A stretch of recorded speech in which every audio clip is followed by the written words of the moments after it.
जब film film इतनी बड़ी हिट हो जाती है तो कैसे कैसे हेल्प करती है सिंगर को। बड़ी फिल्म का सबसे इम्पोर्टेंट चीज ये होता है कि वो रीच उसकी होती है लोगों तक। सो ये गाना सब तक पहुंच रहा है, सब लोग सुन पा रहे हैं, तो I think that is the biggest win for me. They are able to hear my voice and that is, I think, I am more than happy that this happened. आपके पिछले कुछ कुछ सालों में आपके काफी गाने बहुत ही ज्यादा मकबूल रहे हैं। तो उसमें लाइव शोज में इतनी दिलचस्पी ना होना ये थोड़ा सा मुझे बहुत ही अनयूजुअल लग रहा ऐसा नहीं है कि मुझे इंटरेस्ट नहीं है, इट्स जस्ट दैट कि you need a big song to to get into the scene easily. So फिर वो स्ट्रगल हो जाता है, you know, to to meet different people, to talk to them, and then they have to sell you. But they are not able to sell you because you don't have enough number of songs, और आपके गाने उतने popular नहीं है, तो फिर they ask for different kind of show reel. So now because this has happened, I of course मैं अभी ये करने वाला हूँ। है। And you had Bhool Bhulaiya in the recent times. I think that song has become huge as well. Yes, भूल भुलैया 2 में song था। सो वो भी अलग तरह से लोगों ने बहुत पसंद किया। सो या।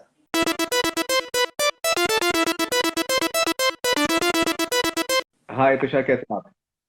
हेलो सर, एकदम बढ़िया हूँ मैं। तुषार, फर्स्ट ऑफ ऑल बहुत बहुत मुबारक आपको रसिया के लिए। थैंक और यू। जब फिल्म फिल्म इतनी बड़ी हिट हो जाती है तो कैसे कैसे हेल्प करती है सिंगर को। सर, बड़ी फिल्म का सबसे इम्पोर्टेंट चीज ये होता है कि वो रीच उसकी होती है लोगों तक। सो ये गाना सब तक पहुंच रहा है, सब लोग सुन पा रहे हैं, तो I think that is the biggest win for me. They are able to hear my voice and that is, I think, I am more than happy that this happened. अब जैसे हम लोग पैंडेमिक से हम लोग निकल के आ रहे हैं 2 साल। बहुत ही आई थिंक मुश्किल का दौर रहा है सबके लिए, specially I think performing artist के लिए, सिंगर्स के लिए, तो म्यूजिशियंस के लिए बहुत ही मुश्किल दौर था कि बिकॉज शोज नहीं हो रहे थे। अब इस साल शोज शुरू हुए हैं। अब जब एक हिट गाना आपके आपके उस साथ से जुड़ जाता है तो how does it contribute to your shows in terms of the planning the whole thing. मैं रेम्यूनरेशन में नहीं जाऊंगा, लेकिन फिर भी मतलब एक पुल के लेवल पे शोज बढ़ जाते हैं, डिमांड बढ़ जाती है। सर, एकदम ऑनेस्टली बोलूँ तो लाइव सीन में मैं तो खुद ऑलरेडी लाइव सीन में नहीं हूँ, अभी मैं नहीं कर रहा हूँ shows, because I am also involved with a lot of studio works. I love making new songs, I love working with so many people working on their songs. तो मेरा, I am more of a studio guy. But yes, after this song I am getting a lot of calls from different people कि they want to start live scene with me. तो yes, I am looking out, and I think help तो करता है, because गाने का reach अगर ज्यादा होता है, people know the song, so they know you because of the song. So it helps. Remuneration wise भी also I think it help, but वो जो इसमें इस नेटवर्क में जो जुड़े हैं, आई थिंक वो बेटर बता पाएंगे कि कितना हेल्प करता है, बट हेल्प तो जरूर करता है। This is very interesting, because आपके पिछले कुछ कुछ सालों में आपके काफी गाने बहुत ही ज्यादा मकबूल रहे हैं। तो उसमें लाइव शोज में इतनी दिलचस्पी ना होना ये थोड़ा सा मुझे बहुत ही अनयूजुअल लग रहा है। बिकॉज आई थिंक सिंगर्स जो हैं वो उनके लिए मुझे लगता है कि they just wait for like a good good film song ताकि वो अपने शोज में उसको ऐड कर पाए। And hmm. You seem to be having a different approach, why is that. I don't know, maybe I just, ऐसा नहीं है कि मुझे इंटरेस्ट नहीं है, इट्स जस्ट दैट कि you need a big song to to get into the scene easily. So फिर वो स्ट्रगल हो जाता है, you know, to to meet different people, to talk to them, and then they have to sell you. But they are not able to sell you because you don't have enough number of songs, और आपके गाने उतने popular नहीं है, तो फिर they ask for different kind of show reels. फिर हम वो शो रील में बताने की कोशिश करते हैं। उससे बेटर ये होता है कि अगर आपके पास दैट वन सॉन्ग है जो आप कह रहे हैं, उससे ये होता है कि people immediately recognise it. So that is your, that becomes your story now. So now because this has happened, I of course मैं अभी ये करने वाला हूँ, and I'm very excited about it, ऐसा नहीं है। But yes, in a way I was waiting for this, but हाँ, this is not something जो, I am more of a studio guy. I love spending time in the studio more than the stage. Of course, and you had Bhool Bhulaiya in the recent times. I think that song has become huge as well. Yes, भूल भुलैया 2 में song था। So वो भी अलग तरह से लोगों ने बहुत पसंद किया। So yeah. डेफिनेटली। एंड जादूगरी पर्सनली मुझे बहुत पसंद आया, जादूगर का जो आपका गाना था। और फिल्म भी आई थिंक अभी तो आज मुझे लगता है कि आज के टाइम पे जो कंजम्पशन है कंटेंट का वो बहुत बहुत ही ज्यादा डिफरेंट होता जा रहा है। अलग अलग कम्युनिटीज हैं। आई थिंक जीतू की एक अलग ही तरीके की कम्युनिटी है, and ji especially I think amongst the youngsters, and the film has clicked very nicely या amongst the youngsters, and I'm talking about जादूगर। पिछले कुछ महीने जो हैं कितने कितने आपके लिए इम्पोर्टेंट रहे हैं? बिकॉज अगर हम अमी जी तोमार की बात करें, जादूगरी की बात करें, और ऑब्वियसली रसिया की बात करें, तो ये सडनली मुझे लगता है कि आपको काफी हद तक प्रोपेल किया इन गानों ने। Yes I think I have been very happy I would say, क्योंकि सर मैं काम तो उतना ही कर रहा हूँ जितना पहले भी करता था, तो ऐसा नहीं है कि मैंने अपने तरफ से कुछ भी एक्स्ट्रा एफर्ट किया है। मैं उतना ही hard, I am a very hard working I would say. मुझे जब जब कुछ करने के लिए कहा जाता है मैं उतने ही मेहनत से करता हूँ। But I think I have been lucky this year. ये अच्छा, मुझे कुछ ऐसे सॉन्ग भी मिले जो मे बी मेरी आवाज को सूट करना भी बहुत जरूरी है, तो maybe I got the songs which suited my voice. And I would like to thank all the composer, Pritam da, Nilotpal को मैं थैंक यू बोलूंगा कि उसने मुझे चूज किया इस ये गाने के लिए। So it's a very tough song, जादूगरी especially it has its own following. It's a very tough song to sing. मैंने बहुत टाइम लिया वो गाने के लिए, but still he had the faith कि नहीं I'll be able to sing it. I think there उसके उस गाने के भी versions हैं, but still to retain my voice it was a great thing. And same with Pritam Da कि I've been singing for him, but maybe इस साल मेरे लिए ज्यादा लकी रहा है कि मेरी आवाज उन गानों में सूट ज्यादा करी। और राइट। शायद धीरे धीरे लोगों का भी फेथ, मुझे लगता है कि also now people have started recognise my voice also. पहले क्या होता था, थोड़ा कंफ्यूजन भी होता था बिकॉज एक आवाज सुनते ही पहचान लेना, तो वो अभी पिछले कुछ दिनों में देख पा रहा हूँ, मुझे बहुत अच्छा लग रहा है कि लोग सुन के बोलते हैं कि तुषार की वॉइस है। तो that is a very big thing that I think it's a little achievement for me. Okay, तो जैसे जैसे मैं आपसे थोड़ी देर पहले मैं आपसे बात कर रहा था, जब हम आपकी आवाज सुनते हैं तो एक बहुत अंदाजा हो जाता है कि कौन सी आवाज जो है वो स्टूडियो में बनाई गई है, और कौन सी आवाज जो है वो तानपुरे पे और हारमोनियम पे बनी है, और बहुत बहुत अरसे के बाद बाद बनी है। तो जो आपकी जो क्लासिकल ट्रेनिंग है, आप उसको कितना श्रेय देना चाहेंगे? आपकी जो एक जो मंजी हुई आवाज है, आप सुर को आप बांध के रख सकते हैं। आपको मेरी मेल ऑटो ट्यूनिंग पे इन सब पे डिपेंड नहीं करना पड़ता है। नहीं सर, ऐसा नहीं है, ऑटो ट्यून पे सभी डिपेंडेंट है, ऐसा नहीं है। बट मैंने क्लासिकल को आई वुड गिव लाइक किस मोस्ट ऑफ। हद तक किस हद तक डिपेंडेंट है, मैं उसके बारे में कह रहा हूँ। हाँ ये भी है sir, it's not dependent but it's वो एक अच्छे तरह से यूज किया जाता है। So it's needed now because sir उसकी एक अलग टेक्निकलिटीज भी है। बट या आपको अगर आपकी आवाज में वो गाना सूट करना चाहिए सबसे पहले तो। एंड क्लासिकल हेल्प्स यू वो जो ठहराव बोलते हैं, या maybe to be able to hold to that song. कि प्रीतम दा हमेशा बोलते हैं कि गाना होल्ड नहीं कर रहा है, गाना होल्ड करना चाहिए। तो वो जो होल्ड है, to be able to hold a song you need, और maybe classical music helps, really helps a lot. वो मुझे लगता है, मैंने बचपन में बहुत क्लासिकल सीखा था, अभी मैं उतना ज्यादा प्रैक्टिस नहीं कर पाता हूँ क्लासिकल, बट जब मैं करता था बचपन में मैंने बहुत क्लासिकल गाया, मैं 15-15 घंटे गाता था। सो मैंने बहुत सालों तक बहुत घंटों का रियाज किया है, मे बी आज उसका उसका मुझे फ्रूट मिल रहा है। मैं आपको एक कहानी सुनाना चाहूंगा। तो आशा आशा भोसले जी की मैंने मतलब आई बीन लकी दैट उनके साथ मेरे काफी इंटरव्यूज मैंने करे हैं। जी तो एक बार वो मुझे बता रही थी कि जब वो एकदम बिल्कुल शुरू में जब वो आई थी, तो वो किसी गाने के लिए पहुंची, वहां पर स्टूडियो में पहुंची, और कंपोजर ने उनसे कहा कि दैट खिचड़ी तैयार है, आपको बस खाना है। In the sense that everything is ready, you just have to sing it. So as if that the singer doesn't have much role. So now, Asha ji is someone जो कि challenges को उन्होंने हमेशा लिया, and she has a lot of self respect. So उन्होंने जान लगा दी, और बहुत ही कमाल का गाना वो रिकॉर्ड हुआ। और उसके बाद फिर उन्होंने उन्होंने जाके म्यूजिक कंपोजर से कहा कि खिचड़ी को बिरयानी बना दिया ना।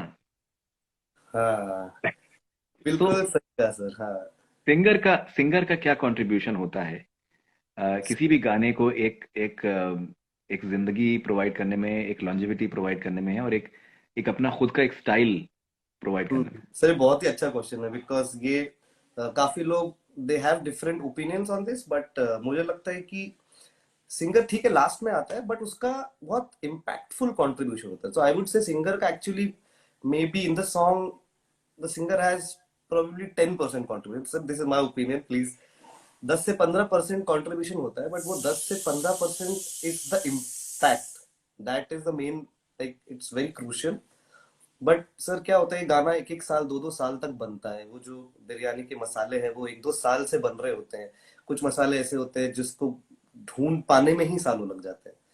But yes, to be able to like वो 1-2 घंटे का जो टाइम मिलता है उसमें उस रेसिपी को रेडी करना, इम्पैक्टफुल बनाना।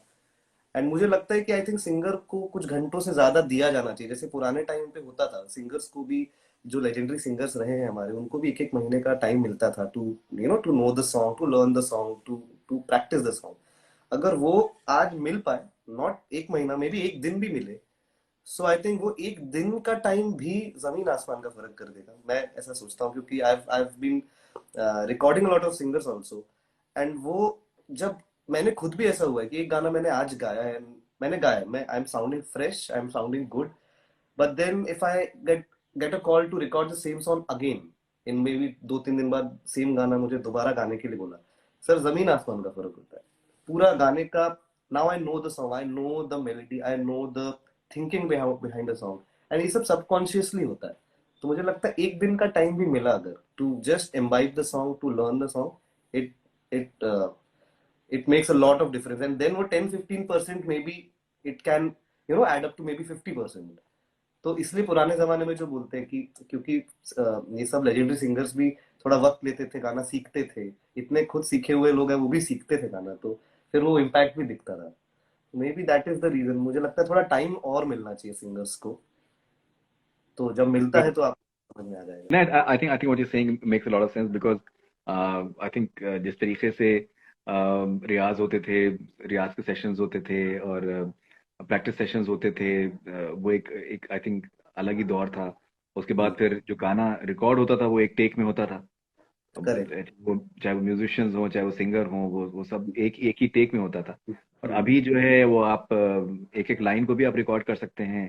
जी। एक अगर डुएट है तो एक एक सिंगर कहीं पर कर सकता है, दूसरा सिंगर कहीं और बाद में कर सकता है। तो हम्म। मे बी एक पर्सनल टच जो है कुछ हद हम्म। तक शायद मिसिंग है। सर वही पर्सनल टच तभी मिलेगा जब, या एक सिंगर का कंट्रीब्यूशन एक गाने में तभी बढ़ पाएगा जब उसको उस गाने के साथ वक्त दिया जाए।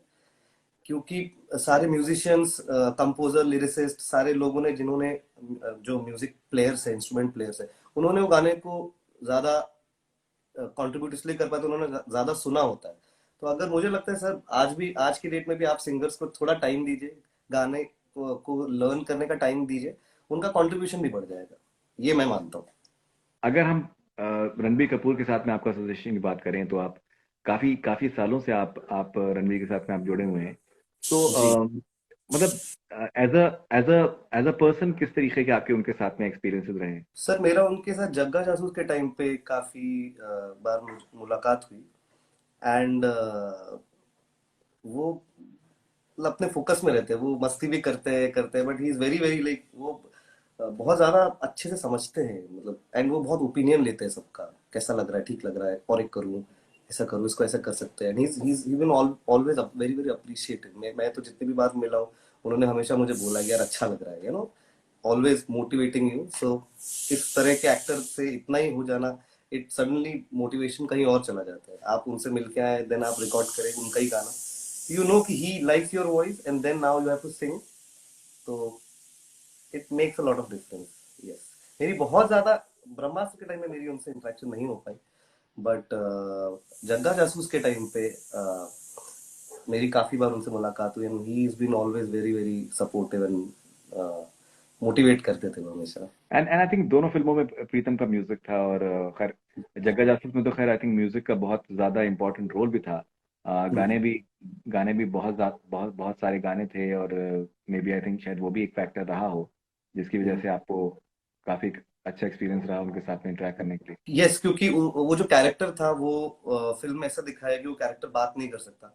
वो कैरेक्टर बात तभी करता है जब वो गाता है।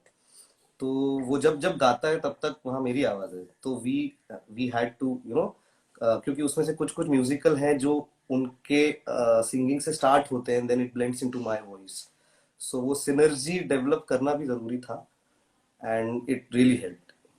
कई कई जगह ऐसी है जहाँ पे उन्होंने भी कुछ गा दिया है जो शायद लोग उन लोगों को शायद नहीं पता, या कहीं पे ऐसा भी है कि मेरे आवाज से वो म्यूजिकल स्टार्ट हुआ and then it goes to his voice. So yeah musically it was a great great experience, roller coaster बोल सकते हैं. प्रीतम का क्या रोल है आपके आपके करियर में? सर मेरे बॉलीवुड की जर्नी तो स्टार्ट ही वहां से हुई है. Musafir was my first song in Jagga Jasoos. तो and more than the songs and the releases, I think Dada plays a very very big role, because I joined him in 2016, and I joined him as an assistant. And वहां से ही मैंने जो भी इतना थोड़ा जो कुछ भी सीखा है वहीं से सीखा है. जो भी स्टूडियो वर्क है जो मैं आज कर पा रहा हूँ या मैं करता हूँ, जो टेक्निकलिटीज मैंने सीखी है while recording, while doing a song, while singing a song, वो मैंने वो स्टूडियो से ही सीखी है. So I think he plays a very very big role. And मैं जितना भी थैंक यू बोलूँ उनको कम है. And not just for songs, I always say कि वो स्टूडियो में जो भी मैंने सीखा है, I like to work a lot, he likes to work a lot. And वो I just loved that the time when what I spent there 2016 से जो भी आगे का टाइम रहा है अभी भी. I जब भी वो मुझे बुलाते हैं मैं जाता हूँ. I'm there, I'm ready to work for him, because it's also a learning, it's a fun thing, like it's a fun ride. And उस लेवल का म्यूजिक भी, उनकी धुनें इतनी अच्छी होती है ना कि आपको सिर्फ सीखना ही मिलता है. हर दुनिया के best of the best musicians वहां होते हैं, बेस्ट ब्रेन्स होते हैं, अरेंजमेंट हो या सिंगिंग हो, सिंगर्स हो. सो क्रिएटिवली क्रिएटिव जूस बह रहा होता है वहां पे. So it's up to you कि आप कितना जूस अपने अंदर ले सकते हैं, कितना आप कंट्रीब्यूट कर सकते हैं. दैट्स व्हाई बहुत बड़ा रोल रहा है. ये बहुत से एक्टर्स का और डायरेक्टर्स का एक ही कांस्टेंट एक उनका वो रहता है कि प्रीतम के साथ में आप लास्ट मोमेंट तक आपको पता नहीं होता है कि फाइनल आपको एल्बम कब मिलने वाली है, फाइनल मिक्स के साथ में, which I think is really cool about him. And he's something, someone who just doesn't want to, मतलब आपने उनके साथ में काम किया, क्या उनका अप्रोच क्या होता है कि वो it's like that he doesn't want to part ways with his baby? What exactly goes through his mind? नहीं ऐसा नहीं सर. सर डिलीवरीज और जो डिलीवरेबल्स होते हैं, जो टाइमलाइंस होती है सर, हमको उसका आइडिया भी नहीं होता. सो जो मेकर्स ऑफ द फिल्म है, like mostly the director and दादा एंड जो प्रोड्यूसर्स है, उनके बीच की कॉन्वर्जेशन है. तो हम नॉर्मली उसमें इन्वॉल्व भी नहीं होते. हमें बोला जाता है कि हमें ये करना है, तो हमारा पूरा फोकस होता है कि गाने पे काम करना. So normally we don't even get into the like deliverables. वो हमको भी बाद में सुनने को मिलता है, बट उनकी क्या कॉन्वर्जेशन हुई है या क्या टाइमलाइंस है, normally we don't have the idea. तो हम तो काम करते हैं, हम लगे ही रहते हैं. तो we enjoy doing that only.